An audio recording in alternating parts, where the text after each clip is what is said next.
যুদ্ধের শুরু থেকেই আগ্রাসী ভূমিকা পালন করে আসছে ইরান। তেহরানের একের পর এক বিধ্বংসী হামলায় লণ্ডভণ্ড হচ্ছে তেল আবিব ও ওয়াশিংটন। ইতোমধ্যে ইরানের হাইপারসোনিক ফাত্তাহ-2 ক্ষেপণাস্ত্র সহ ভয়ঙ্কর সব অস্ত্র দিয়ে মধ্যপ্রাচ্যে থাকা সব মার্কিন ঘাঁটি গুড়িয়ে দিয়েছে তেহরান। এমন উত্তপ্ত পরিস্থিতির মধ্যেই শত্রুপক্ষকে আবারও কঠোর হুঁশিয়ারি দিয়েছেন ইরানের সেনাপ্রধান মেজর জেনারেল আমির হাতামি। তিনি স্পষ্ট জানিয়ে দিয়েছেন, শত্রুপক্ষ যদি ইরানের মাটিতে কোনো ধরনের গ্রাউন্ড অপারেশন বা স্থল অভিযান চালানোর দুঃসাহস দেখায়, তবে একজন আক্রমণকারীকেও জীবিত ফিরতে দেওয়া হবে না।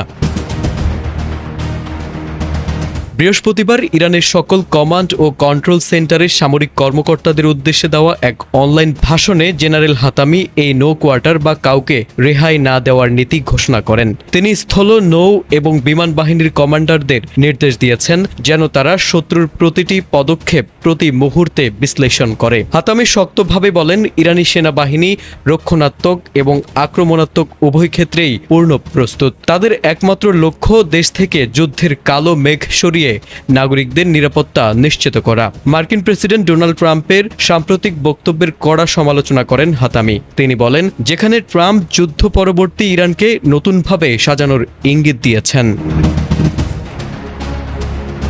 সেনাপ্রধান জেনারেল হাতামি মনে করেন, ট্রাম্পের এই ধরনের বক্তব্যই প্রমাণ করে মার্কিন ইসরায়েলি জোটের আসল উদ্দেশ্য হল ইরানের অস্তিত্ব মানচিত্র থেকে মুছে ফেলা। তবে তিনি সাফ জানিয়ে দিয়েছেন, ইরানের জনগণ ও সেনাবাহিনী ঐক্যবদ্ধ এবং তারা এই সাম্রাজ্যবাদী নীল নকশা কখনোই সফল হতে দেবে না।